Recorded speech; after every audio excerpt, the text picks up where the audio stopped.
Hi there, everyone, and welcome to another edition of Irish Health Hour Chats. This morning, I'm delighted to be speaking with Dr. Verner Wheelock, and who's after publishing a wonderful book, nearly out. We can let us know how we can get hold of it during the conversation. And it's about healthy eating and the big mistake. So it's a fascinating topic and one that is very dear to my own heart, being a foodie. I do a lot of food blogging, as people probably know from the website and that. And it's just, I think nutrition is something that we're more aware of these days, but we don't always get the right information. So we're definitely here with an expert this morning that's going to take us through some of the facts. So first of all, welcome. I'd love you to tell us a little bit about your background, if that's okay, Dr. Wheelock. Okay, well, I'm delighted to be here. I started life in Enniscorthy, County Wexford. I was educated in Belfast. I went to Methodist College and I went to Queen's University. After that, I got involved in agricultural research. I worked for the National Institute for Research in Dairying in Reading. I then moved to Bradford University, where I was an academic for many years. And I worked on healthy eating and the dietary guidelines, which were being formulated in the 1980s or so. And then 7 or 8 years, then I set up a company based here in Yorkshire, and we do a lot of work for the major food companies in food safety and auditing and that kind of thing. My daughter now runs the company. I'm retired and free to do my own thing. So about 7 or 8 years ago, I started to dig into the nutrition. And what intrigued me was the fact that despite the fact that we had successfully followed the dietary guidelines in the sense that there had been a significant reduction in the consumption of saturated fat and fat in total, the health of people wasn't getting any better. In fact, it was getting an awful lot worse. And I know we're talking in Ireland and England, but the pictures are very much the same. And what has happened is that since the beginning of the 80s, we have seen the growth in the incidence of obesity, and probably even more sinister in a way is the increase in the incidence of type 2 diabetes. Yes, that's very true, actually. The incidence has roughly doubled in the past 15 years or so. And again, picture in Ireland and England is much the same. And it is projected to continue increasing for the foreseeable future. And having dug into that, and that was really my starting point, because what immediately became clear to me was that the fundamental problem with diabetes, or the real cause, is too much sugar in the blood. What is happening is that people are being treated with drugs to try and shift the sugar out of the blood. Now, in nutritional terms, this is where we have the real scandal, because patients are being given advice, mainly by dietitians and some other health professionals, to follow the national guidelines. And again, they're the same in Ireland as they are in England. And that is to reduce fat and increase carbohydrates. Now, what that means, of course, is that it makes the condition worse. Because obviously people accept that sugar contributes to the glucose in the blood. But what people are not very clear about is that the foods we're told to eat, now many of the foods we're told to eat, namely the carbohydrate ones, the rice, pasta, bread, and the good old spuds, are full of starch. Now, you don't have to be an expert in chemistry or biochemistry to understand that starch is simply made up of chains of glucose. So when that gets into the blood, it's broken down to glucose, and then the glucose is absorbed into the blood. So what happens is that the condition is made much worse. So not only is there the sugar in the blood that was there already, but if those are who follow the guidelines, they end up with even more sugar in the blood. So not surprisingly, what happens is that the condition gets worse. So you have the ridiculous situation where these people who are following the advice that they have been given by their health professionals, they end up getting worse. But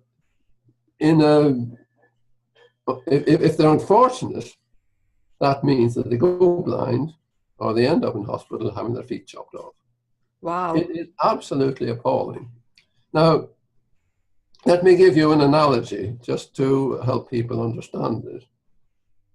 Diabetes, we're talking about type 2 diabetes now, and that is the main issue because that's the one that has increased in incidence over the last 30, 40 years. Essentially, it is a flood of sugar, a flood of glucose in your body. Now, that is exactly the same as having a flood of water in your house. Mm. So if you go away for Christmas and come back because there's been a cold spell and a pipe has burst and your kitchen and your living room is flooded, or somebody's left the bath tap on, then you have water all over the place.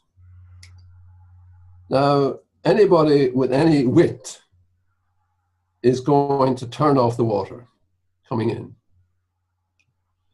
If your plumber told you, I'm sorry, there's nothing I can do, get a few mops and buckets, but you're going to have to live with that water in your house for the rest of your life. That is exactly how people are being advised to deal with their type 2 diabetes. Wow.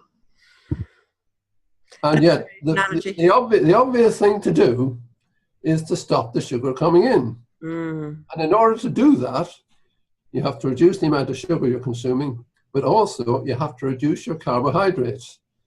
So all these things we've been told are good for us, you know, the rice, the bread, the pasta, and the spuds. You've got to stop, or you certainly got to reduce eating them. The last thing you want to do is to be increasing them. It just does not make sense. And it is an absolute scandal. Absolutely. And, you know, and wow, you know, I didn't actually ever really understand there that I couldn't figure out the how carbohydrates would add to this, not realizing that the starch actually. That's it. Yeah, it's as simple as that. I mean, it's not complicated. You don't have to be a rocket scientist to understand this. But I suppose, like, as a consumer, you know, I mean, over the years, at some stages we're told to eat eggs, that they're good for us, and then we're told not to eat eggs, and we're told to eat 1 egg a day, and then we're told to eat, we can eat 6 eggs a week, and, you know, it can be very confusing, and it's very hard to know which way to go. It's not easy, and I mean, some of us have, you know, racked our brains to try and understand why this is, but the reality is that there are lots of other factors out there, and obviously there are vested interests that are trying to promote their products, but what is I mean, that's life, that's the way the world works. But I think what is even worse, in my view, is the incompetence and the arrogance of the scientists. You know, they're the people that you know, the ordinary citizens rely upon. Yeah. They really have let us down very badly. And what is worse, they are not prepared to admit that they have been wrong. And I mean, it is quite obvious now that something serious has gone wrong, but they are not prepared to admit that they've been wrong. Yeah. And, you know, I mean, I've tackled my member of parliament. You know, I discussed it with him, and I've written to him, and I've explained what is wrong, as have many other people. And he simply is not prepared to go against the advice that these scientists are giving the government. So really, we do rely on, especially people like yourself, that's really your focus is on nutrition. And I mean, from an early age, we're told we are what we eat. And, you know, even We that are, simple yes. statement, you know, I mean, when we actually have the knowledge, but it's gaining the knowledge. I mean, I will now look at pastas and breads and spuds, as you say, in a different light, really, after this conversation, because I didn't know that they were breaking down into sugar in my body. And sometimes even with my children, you know, one of them loves pasta, and I would say, at least, you know, pasta it's not bad, you know, but I'm going to look at it. I'm not saying it is, and I know that you're not saying it is. I think that I will definitely be more moderate with pasta. Now, one question I would like to ask you is in relation to, is it any better to take a wholemeal pasta even? Does that give us any, or is there any sort of extra benefit from taking wholemeal bread and pastas in light of this conversation? Well, it depends where you're starting from. Okay. You know, Balanced diet, I suppose. if you're perfectly healthy and you know you're able to check, and by the way, in order to check, you need information on how you're what's happening to the sugar in your blood, and I mean that's another story. Maybe we can come back to that in a minute. But if you've got type 2 diabetes, basically you've got a big problem. Now, if I can just explain what happens, because this is quite important. Sure, yes. A little bit complicated. But basically, if you have been consuming a diet which is high in sugar and carbohydrates over a long period, what happens is that because you have got a hell of a lot of sugar, a hell of a lot of glucose in your blood to get rid of, that puts the pressure on the pancreas to produce insulin. Now, the trouble is, the body doesn't like a hell of a lot of insulin around inside it. I mean, in a way, it's a bit like the service in your house, you know, the water and the electricity. You need it, but you need it under control. Yeah. So what happens then, and again, this is quite crucial, the organs develop a condition called insulin resistance. And because of the insulin resistance, if you're still eating lots of sugar and carbohydrates, that puts even more pressure on the pancreas to produce extra insulin.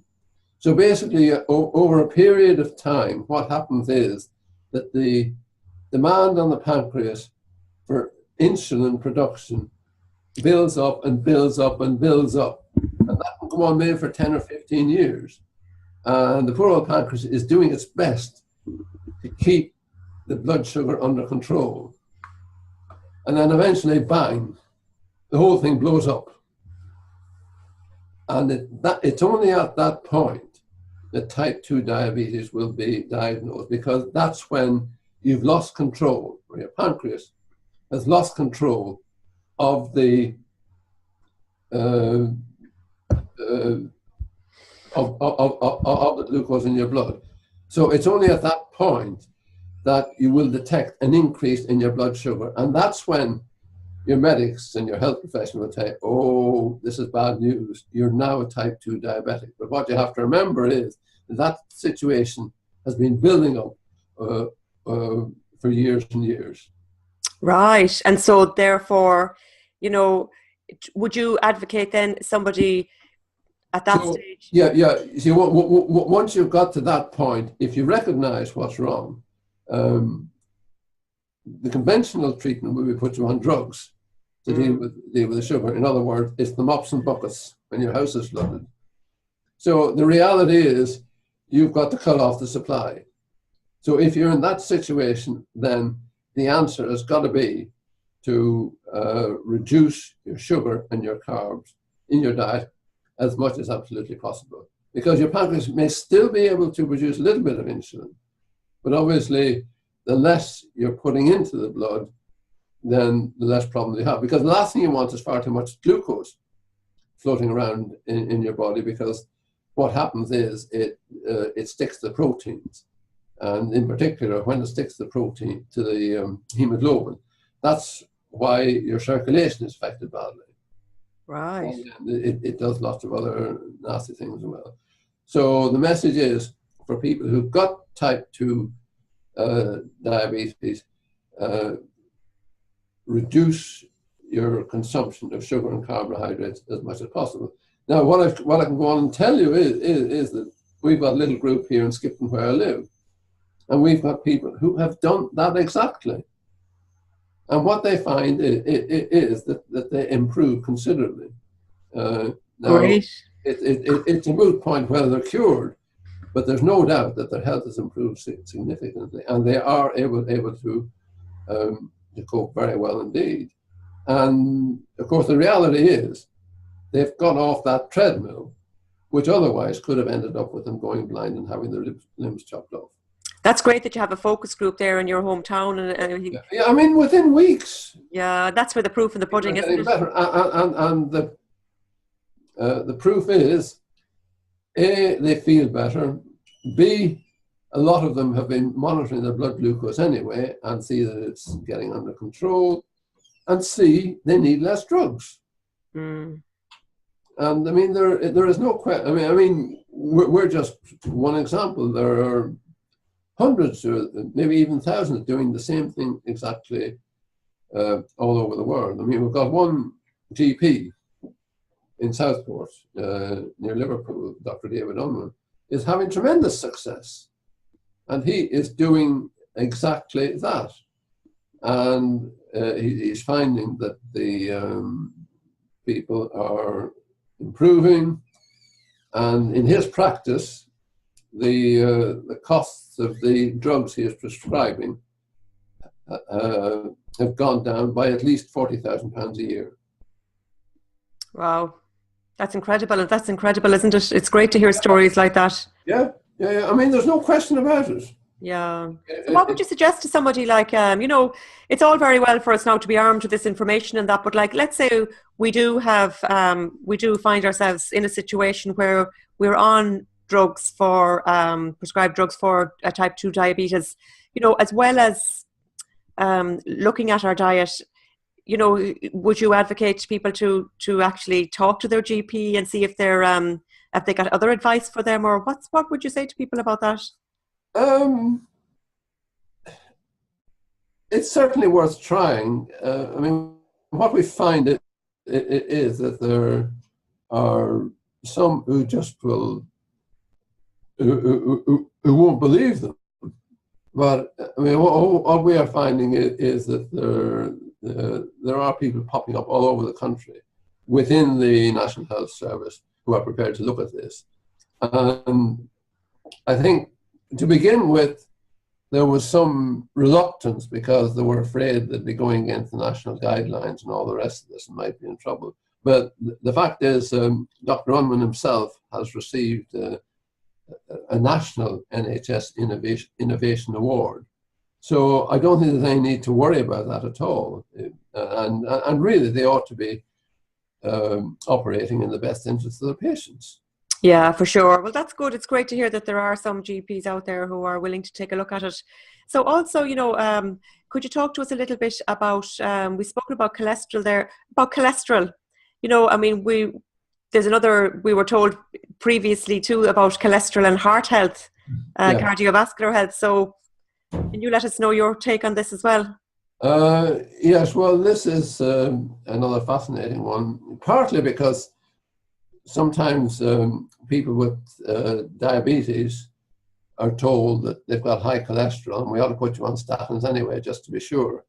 Now, if you look at the data which assesses the effectiveness of focusing on cholesterol, what we find, and there have been several studies, including a major one done in Scandinavia, in which they had something like 50,000 to 60,000 people. And what they did there was they monitored the cholesterol and followed the people for a long time until they actually died. And then they were able to record that information and relate it to the level of cholesterol that they had when they were alive. And basically, what you find is, if you look at all-cause mortality, and by the way, that's the one thing I focus on. because there's no point in reducing heart disease, in reducing death from dying of heart disease, if you increase your chance of dying from cancer. So it's the all-cause mortality is the key thing. And again, what you find there is that the people with low cholesterol who comply with the cholesterol guidelines have got the highest all-cause death rate. Okay. And again, because people don't believe you, but that is the reality. Those with the complying with the cholesterol guidelines have got the highest all-cause mortality. So, and then as the cholesterol goes up to what is considered high, the death rate falls. Now with women, this is particularly interesting, and we're talking, by the way, we're talking about people aged 60 and over, because that's when most of the deaths actually occur. With women, what you find is that the higher the cholesterol, the longer they live. Wow. So really, there is no need to worry about the cholesterol at all. It is not a valid indicator of the of your general health, for want of a better term. So, of course, the case for statins is based on the belief, I won't put it any stronger than that cholesterol is a valid risk factor for heart disease. And so what they're arguing is cholesterol will be reduced by taking the statins. Therefore, that will reduce your chances of dying from heart disease. But I mean, at the moment, we're having a bit of a discussion on Twitter with some of the people involved in that. But the reality is that even if you accept at face value the results of the various trials, and there's lots of queries or lots of doubts about those, the fact is that any reduction in death rate from heart disease is very, very small. Okay. And even the authorities themselves accept that, for example, in this country, NICE says 77 people have got to take statins for 3 years for one to benefit. Wow. So how many people would actually take them if they were given that information? And that's before you factor in any of the nasty side effects. And again, these tend to be played down by the drug industry. But believe you me, I mean, I've talked to a lot of people about this, and the majority of them have given them up because of the aches and pains that they suffer. I mean, have you heard of this constituent in your body called CoQ10? Yeah, I've heard of it, but I can't say I can. Well, basically, the way CoQ10 is a precursor of cholesterol. Okay. So what the statin does is it reduces the amount of CoQ10 in your body. But CoQ10 is also used to produce vitamin A and some of the key hormones. Okay. So essentially, a statin is like throwing a spanner in the works and messing up your body's metabolism. So, I mean, there's no way I would touch these things with a barge pole. Okay.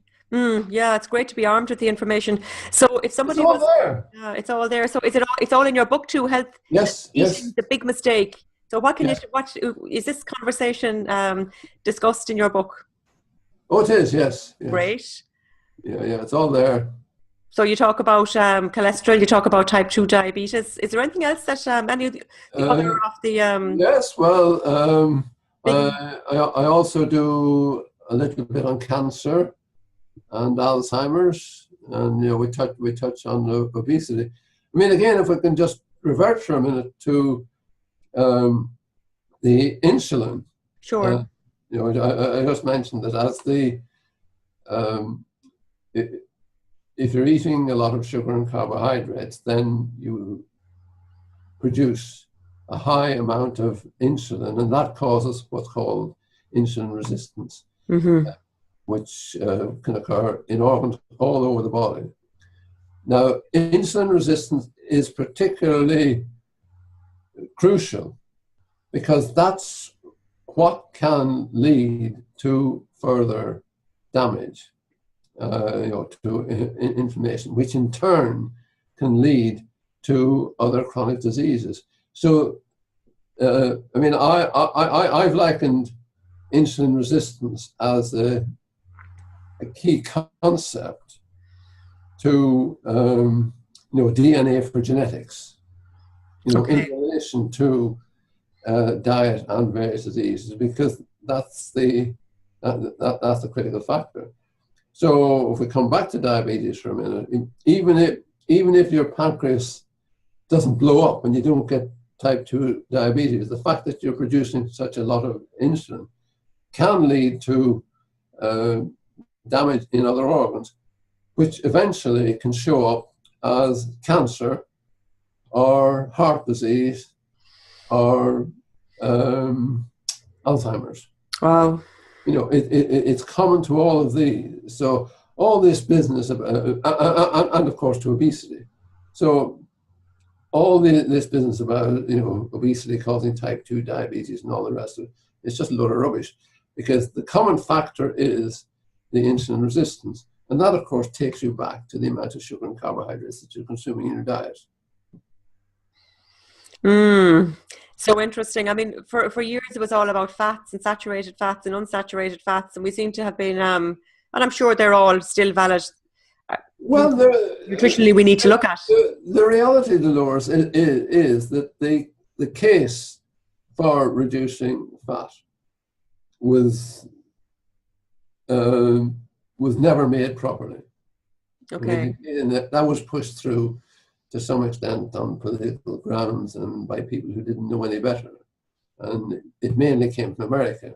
And then once the Americans had decided, nearly all the other countries picked up on that and tended to follow suit.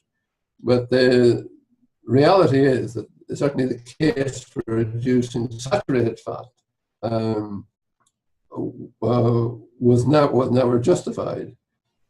Now, the interesting thing about that, if we can sort of tie this up with the cholesterol again, it is the whole cholesterol theory is the basis for advising us to reduce our saturated fat intake and to increase our polyunsaturated fats. Because, these brands that are promoted on the basis that they will reduce the cholesterol. Yes. Well, that brings into another thing, which is perhaps a little bit more complex, because with the fats, you've got the omega-3s, which are based on the fish oil types, and then you've got the omega-6s, which come from vegetable sources and that kind of thing. Now, going way back, to before we had a lot of processed food, the ratio of omega-3 to omega-6 was about 1-to-1. But what has happened in the way our diets have changed, particularly over the last 50 years or so, is that the amount of the omega-3 that we consume has gone down, and the amount of omega-6, which is in all these vegetable oils that we're told we need to eat, has gone up. So the ratio of omega-6 to omega-3 has gone from, say, 1 or anything up to 4 to anything between 20 or 50. So really, we don't want to be eating all these vegetable oils. Because not only is there no justification, because we shouldn't, no need to reduce our cholesterol, but these things can actually be doing us damage. And it is argued that because the omega-6, omega-3 ratio has got so high, that is also contributing to the insulin resistance and the inflammation that you get all over the body. Lots of information there and food for thought for sure. Yeah. No pun intended. I know everything, and we're always told that, I suppose, a balanced diet. So it's looking at everything balanced. I mean, when you think of the carbohydrates that you mentioned there, the pastas, the rices and the spuds, you know, if somebody was told that well, I suppose it's about lowering, you said, lowering your intake of them, you know, you suggest any alternatives that yes, people could use? Yeah, as I say, it depends where you're coming from. I mean, Sure. if you're perfectly healthy and you know your blood sugars are under control, then fine. But if you've got type 2 diabetes or even pre-diabetes, or you're concerned that your blood glucose is too high, then you really need to be taking active steps to reduce it. By the one, what I should say is about sugar, we really have seen a big increase in that over the last 40 or 50 years for a couple of reasons. One is that you get sugar in an awful lot of processed foods. So, and I mean, the typical one is yogurt. And again, if people accept what I say, then you really should be going for a decent full-fat yogurt. But quite frankly, they are very difficult to find. You know, you've got to look hard on the shelf in the supermarket.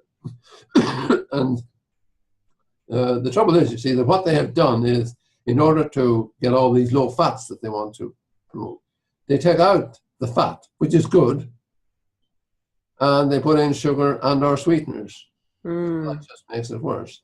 Of course, the other thing has been the growth in the consumption of soft drinks, because many of those are just full of sugar. Yeah, soft drinks to me are just, I mean, they're treats definitely in this house. And when I find a bottle that shouldn't be in the house, I definitely hide it on the kids. Terrible mother, I know, but I just... Well, I mean, I go into supermarkets and I see people with, 2 and 3 liter bottles, this stuff in their trolley. I think, God help them. And saying anything, but I mean, you can't really say anything. No, of course not. But sometimes it's which is one of the reasons I wrote the book, because that is a way of getting the information out. And exactly from the reaction I'm getting, I think that's going to be successful. Of course, the problem is just to get the message out to lots of other people. Absolutely. I mean, well, it sounds fascinating. I mean, it really does. And but when I say fascinating, I mean, it's giving us fascinating information that we just don't know. I mean, like, I am interested in nutrition and I'm very big into trying to have a balanced diet for myself and the children. But, I definitely did not know that I definitely will look at pastas and carbohydrates in a different light. And I know that you say that it depends on where we're coming from at this moment in time. But if we're talking about, it could be possibly a build up of glucose for over a 10 to 15 year period. That's right. Then I would definitely say I would like to take my own health into my hands now and start cutting it back, so that I don't end up, please God, in 10 or 15 years time with that build up. Yeah. Well, again, a tip that might be helpful. Great. We love tips here. Instead of worrying about your cholesterol, try and get your GP to have your HbA1c measured. Now that is HbA1c. capital H, small b, capital A, 1, small c. HbA1c. And that is the it's glycated hemoglobin. In other words, it measures the amount of glucose that sticks to your hemoglobin. Right. And you see, it's very difficult to get a measure of your glucose, because the glucose in your blood, it's going up and down all the time. Of course. But the benefit of going for this HbA1c is that it gives you an average over the past 3 months or so. Right. So if that is okay, depending on the units, sometimes it's expressed as percentage, and it should be below 6%, or it'll be measured in millimoles. I think it's He should be about below 40. But I mean, people have very, very high values, particularly if they've had type 2 diabetes for a long time. But I would say it would make much better sense from an individual perspective or from a national policy perspective to be measuring something like HbA1c instead of wasting all this money on doing cholesterol testing. And of course, all the money that's wasted on the statins as well that follows on from that. Yeah. So where can people, you do have a blog, Verner, so I'd love if you actually could tell people where they could follow you, across all your channels, so that if people really want to find out more. The easiest thing is just to Google me. If you just Google Verner Wheelock, then that should take them to my blog or to my Twitter, and then I'm doing a little bit of Facebook, although I need to do a lot more on that. They should be able to pick me up from there, all right. And then if they go to my blog, then there's all the information about how they can get the book. And if I can give a little plug. Oh, please plug away. That's what we're here to talk about. For the next few days, they can still get the Kindle version for 99 pence. Oh, wow. So I think in about a week's time that will be going up. And I know some people don't like Kindle, but at least for 99p, it's not a fortune, and it'll give them an indication of what's in the book. And then I think that's a great investment in our health, isn't it? Well, absolutely. And then there's also information on how to get through to the publisher or to Amazon where the book can be purchased. Okay, so when the hard copy comes out, when are you expecting the hard copy to be out? Well, if they go to the publisher, they can get the hard copy straight away. Okay. Okay, cool. Oh, yes, I see what you mean. I apologize. He's got a few, and then before long it'll be available on Amazon as well. Great. And on all good bookshelves in England and Ireland and worldwide. Well, unfortunately, we don't have big books, so if you go to a bookshop, you'll have to order it. Okay, well that's good for people to know, so they actually could order it if they want it.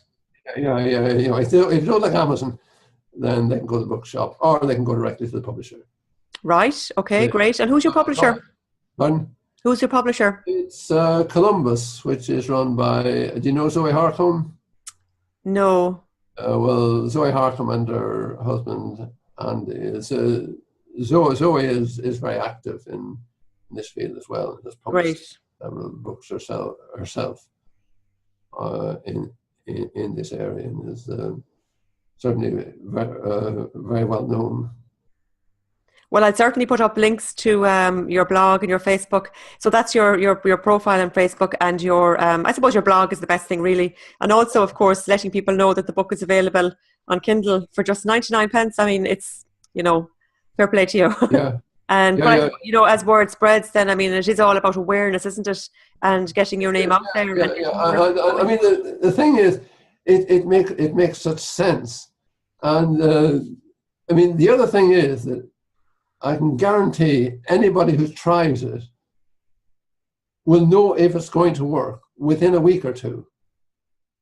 And I mean, you can't say that about any other dietary recommendation. And and I think what people have difficulty getting their head around is that good fat is fine. The good fat is needed. So it's the dairy fat, the meat fat, coconut oil, olive oil. Just check out all these kind of things. And you make recommendations like that in the book for people? Oh yes, it's all there. That's great. That's great. Because I think it's not a recipe book, but I mean, no. I'm more interested in just getting people. If they understand the principles, then it's not difficult to put into practice. Sure, and it's good to know. There's lots of support groups all over the place, and lots of websites when it comes to the implementation. But I'm much more concerned about getting people alerted to what's actually going on and what they can do and what they need to be doing. Great. So last word, final word, anything we haven't touched on that you'd like to let people know about? Are you going to be doing any talks? Are you coming to Ireland and hear more about you? I'm coming to Ireland at the beginning of March. So I'm obviously looking around for ways of promoting the book while I'm over there. Great, and we'll certainly do our best to link you up with as many people as we can and share this interview so that, you know, when you do come to Ireland or Dublin or maybe Wexford or wherever you're coming, maybe Galway even, where I'm from, that you'll get a chance to maybe talk to people and if they have any questions. Yes, so yes. I'll make sure that people know that. Well, if they just get in touch with me, they can get in touch with me through my blog, and I say, you know, as long as they spell my name right, that it's Verner. I think I'm the only Verner Wheelock on Google, so I'm not too Isn't that difficult. great? Aren't you lucky? So your surname actually, where did that come from, your name? Well, there's a lot of Wheelocks in Wexford. Okay. Although it probably came from England originally, way back. I've never heard the surname before, being a West of Ireland girl. There's a lot of my family down there in County Wexford. Right. Great stuff. Yeah. So listen, thank you very much. Delighted to be able to share this information with people and delighted to be able to share your book with people. And let's just get this information out there for us because it benefits us all at the end of the day. Yeah. So Verner, thank you so much for joining us for Irish Health Hour Chats today, and we'll definitely be keeping in touch anyway. Right. Well, thank you very much indeed then, and all the best to you. Thank you.